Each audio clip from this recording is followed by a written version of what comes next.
Juliet and I have got the bus from Sandown, which was nice and straightforward, and we are now in Ventnor. Now Ventnor is a slightly more upmarket town along the way, and as you can see, there's not very many people here. So we're going to have a wander down the beachfront, and we're going to try and find a nice place to have some food, mainly vegetables, because we haven't had any vegetables for several days at this point. Anyway, we'll get back to you in a little bit. After desperately hunting for a lunch location, we found an Italian restaurant here in Ventnor to go and eat at. It was okay, to be fair to it.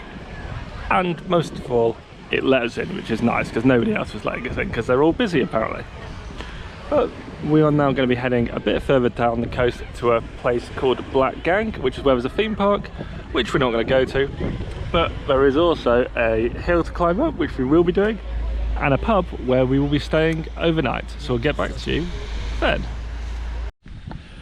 Juliet and I have now reached Black Gang, or a little place just down the way from it called Chale, and we are staying at the White Mouse Inn, or something along those lines, which is a fairly nice B&B about halfway between Ventnor and Yarmouth, and it's basically the only place you can stay at along that stretch, which is why we're here. But we've got here about 4 o'clock in the afternoon, we've checked in, and we have some things still to do. So we are heading up to the hill just behind these houses here. You might be able to see a glimpse of it. And we're going to be going to go see St. Catherine's Oratory, which is basically a big old tower on top of a big old hill. And here we are on our way up to the top. We have the sea and the sheep and the village in front of us, and up over here we have the big old nasty hill we need to climb up to get to where we want to get to. And hopefully we'll be there in about 20 minutes or so. Juliet and I are nearly at the top. We've reached this buttercup meadow about 3/4 of the way up, and we've just got to head up this way to the top. But I'll just take you over here and show you the excellent view out over the southern coast of the Isle of Wight. And it really is absolutely lovely. Juliet and I are now on top of the hill, and I am standing on top of a trig point, and it is very, very windy, so I'm trying not to fall off.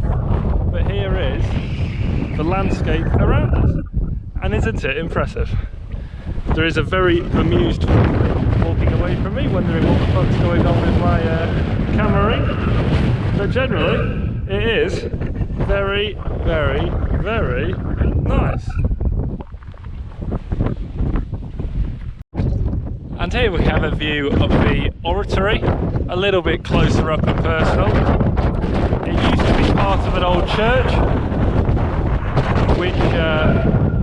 which fell into disrepair when Henry VIII got rid of the Catholic faith in the UK. But it's very interesting. It used to be a lighthouse as well for a bit, and it's a really nice thing to come up a hill to have a look at. And there's also a bit of a lighthouse just there behind the antenna tower, but really nice. And we're now going to head down the hill to a monument in the far distance just down there. We've walked quite away from the Oratory, which you might be able to make out just in the distance, and we've walked down the ridge of hills, and we are now at the Hoy Monument, which we know absolutely nothing about, apart from the fact that it's quite an impressive structure to be stuck all the way up a hill in the middle of nowhere. So we're going to get a bit closer and see if we can find out what it's all about. Here we are at the monument, and it's quite impressive. And looking at the inscription on the front, it is to commemorate some soldiers who died in Sevastopol in 1857, so I think that's probably something to do with the Crimean War. Not absolutely certain, but that's what I'm guessing. Not entirely sure what it's all to do with, but very interesting thing to find just on top of a hill. Oh, here we go.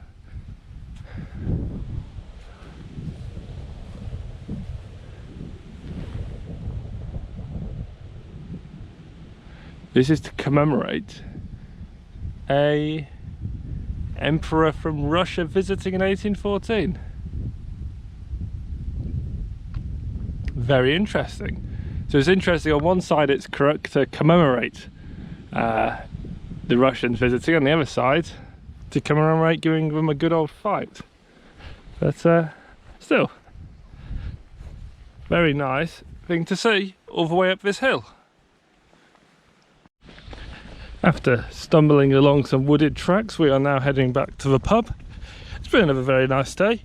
We've had a nice relaxing time, which is I think key to enjoying an Isle of Wight holiday. Make sure you don't want to do anything too quickly and just have a nice chilled out time. Probably it for today. Next stop for us tomorrow is going to be somewhere called the Needles and the far western side of the island. So we'll get back to you then. Juliet and I have reached the Needles and Allen Bay. Allen Bay is a bit of a tourist destination, and it was very touristy up on the top where the chairlift goes, but we've skipped all that and we're walking down to Allen Bay itself, which is just down this path here. We might get the chairlifts back up, but the thing to see right now is the Needles in the distance, which is a rock formation, and we'll be heading there in a little bit along the top of the coast. But for now we're heading down to Allen Bay, which is just down there.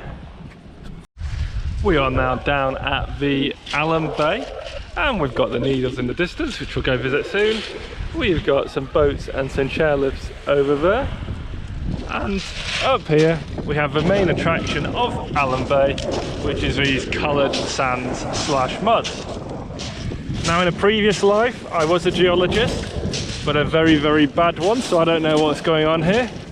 But Juliet has downloaded a picture with a description onto her phone, and we're going to look at that shortly. Juliet and I have made it inside after the rain hit, and we are back at the top of the Needles doing one of the attractions, which is putting sand in a little glass jar. And you do not want to know how long we queued to do this, but this is a fond memory from Julie's childhood, and I do what I'm told. So here we are, and we'll give you the results soon.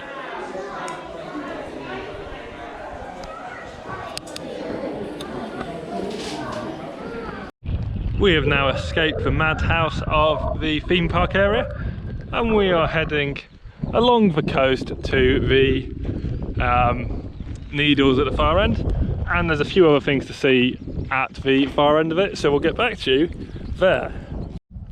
So we've walked to the end of the Needles point, and first thing to see was a old battery, or an old gun position, where we're charging entrance to, and we didn't feel like paying, so we came around the headland a little bit past a newer battery for the guns, and we're now at the rocket testing site, which is where the British tested their rockets in the 50s and the 70s. And this is the rocket site here. So these were static tests, just designed to test the engines. And interestingly, the UK is the only country to ever develop the ability to go into space and decide it can't be bothered, mainly because it was cheaper to buy it off the Americans. But anyway, there's the fun fact for today, and we're now just heading down there to go to the viewpoint. We are now at the viewpoint overlooking the Needles, and it is actually quite impressive from here. It doesn't look so good from away from it, but very impressive here. And the sun has just about started to come out to make a very nice view. And now if I spin around, we can see a little bit more of the rocket testing site just in front of us. And we're now going to be thinking about heading back to the bus and going off to Yarmouth to grab some lunch. Next stop for us is going to be Newport, but depending on how we're feeling, we may have something to see in Yarmouth. You might be able to tell, Julia and I are back on a tour bus, and we are looking at the coloured sands again, and we're just coming back from the battery down there. The Victorians were also the first to...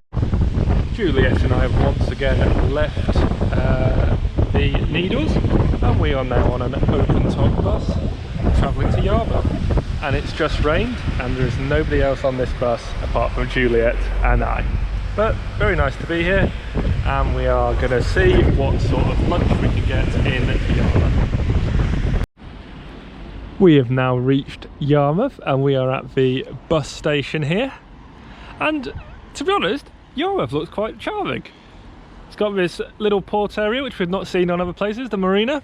You've got a really nice lifeboat, and we're just going to head over to a bridge just over there to get a good look out across the river which leads down to the sea.